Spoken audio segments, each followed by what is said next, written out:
Steven Spielberg, Martin Scorsese, two of the greatest filmmakers of all time. But who is better? In the words of the great Roger Ebert, film is not subjective, it is objective, like a sport or Counter-Strike. You are either washed or goated. Your performance was either a W or an L. The picture was either good, mid, or trash. You're unironically being cringe if you think otherwise. In the spirit of this, today I've decided to put an end to the modern GOAT debate once and for all. With a thorough and meticulously researched methodology, we'll compare Spielberg and Scorsese across 8 categories. And by the end of this video, we'll know exactly who's the undisputed king of moving pictures on a rectangular screen.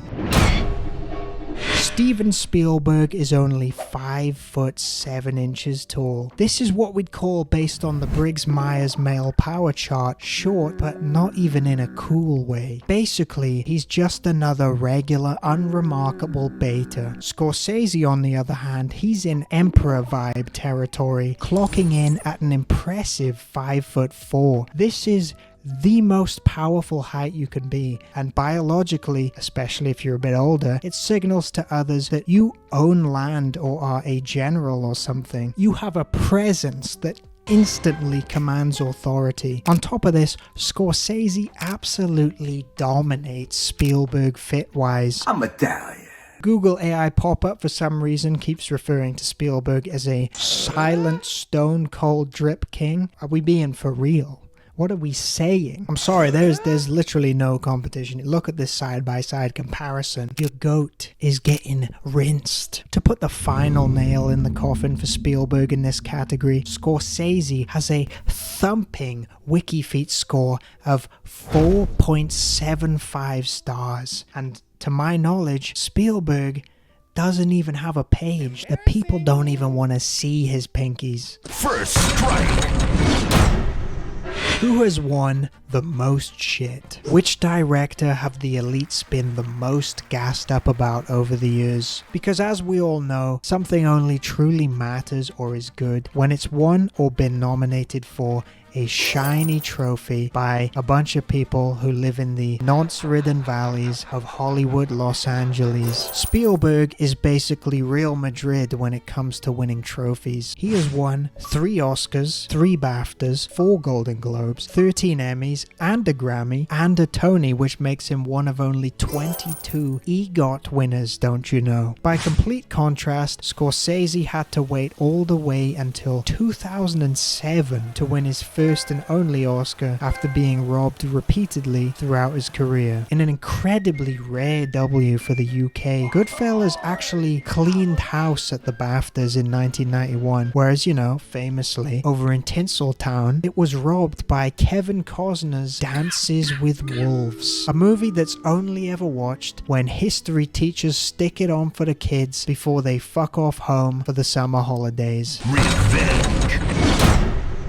Obviously, both of these fellas are extremely influential. That's why I'm gonna have to measure this based on whose influence on cinema was worse. What were the unintended negative consequences of both of their work? Alleged sex offender and Epstein-linked director Brett Ratner says that the work of Martin Scorsese helped him, quote, figure out what he wanted to do for the rest of his life, which ultimately included making X-Men 3 and Melania. Spielberg was a creative influence on alleged sexual predator and director Bryan Singer, who inflicted abominations such as X-Men Apocalypse and Bohemian Rhapsody on the masses before relocating to Israel. Scorsese is at least partially liable for inspiring a metric ton of dogshit crime and gangster movies. Meanwhile, I've seen many people bemoan that the success of Spielberg's Jaws played a part in triggering Hollywood's move towards blockbuster,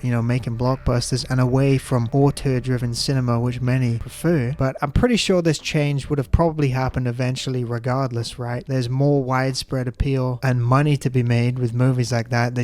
Somebody needed to fucking make something to figure it out for them. So I'm not really going to pin any of the negatives that have come with that change on Spielberg here for this category. Inconceivable. Steven Spielberg is the highest grossing film director of all time. At least for now anyway. Big Jim is creeping right up his arse. So apparently there isn't any fuck scenes in the new Avatar film. Spielberg is Mr. Hollywood, Mr. Mass Appeal. Jaws, E.T. and Jurassic Park have all at some point been the highest grossing movie of all time. 3 to his fucking name. Steve knows exactly how to get those normies out the house and down the local cineworld to show them the time of their life. Scorsese, on the other hand, while obviously having a load of, very popular, accessible movies, they are kind of just like a percentage too artsy, kind of like just outside of that Venn diagram overlap you need to be in that perfect commercial juggernaut mold. According to CelebrityNetWorth.com, Steven Spielberg is worth $11.5 billion, while Scorsese is worth a pitiful $200 million. Basically borderline broke by comparison. Marty is actually much closer to simpleton peasants like you and me than he is to fucking Stevie Big Pockets over here. With $11.5 billion, you could spend $100,000 every day for 3,150 years before you ran out. So yeah, just remember that the next time you have to, dress up like you're about to go up the Himalayas just to go to the kitchen in January. Double kill.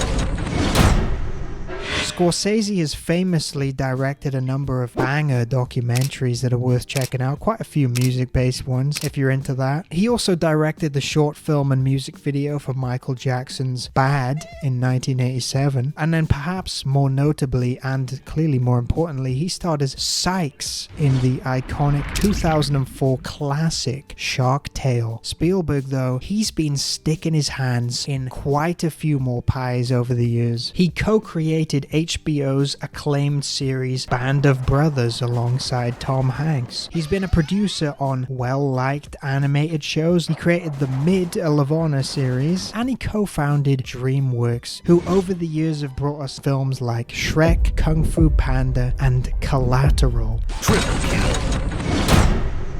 Now let's tuck in to the real meat and potatoes. Who has the most classics that are beloved by both normies and nerds? Spielberg has 6 movies that have at least an 8.0 or above with the normies and a 4.0 or above with the nerds. Scorsese, though, has 7.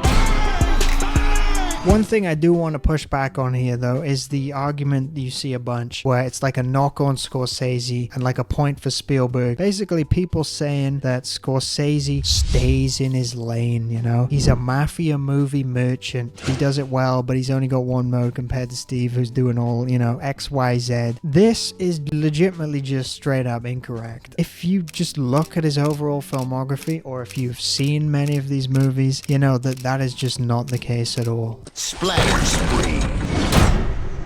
Let's just say, hypothetically, you're on a commercial flight, you're chilling, you got your fucking bare feet out, you're watching Salo in front of everybody, but then the plane gets taken over by a brave group of CIA-trained hijackers who, they want to do 9/11 too. So who would you rather have by your side in this high-stakes situation? Statistically, the hijackers are more likely to have seen and be fans of Jurassic Park or maybe Indiana Jones. If Spielberg is on the plane with you, maybe they'd get distracted, they'd want to take some selfies, they'd start feeling bad, they don't want to kill their goat. The real checkmate for Scorsese here, though, is that he has worked with and knows the Mark Wahlberg. Maybe, back in 2005 on the set of The Departed, Mark shared his wisdom about, what he would do in this situation. And Marty, that stuck with Marty, and he remembered it. And now 9/11/2 is about to happen, and he's like, it's okay. I remember what Mark said.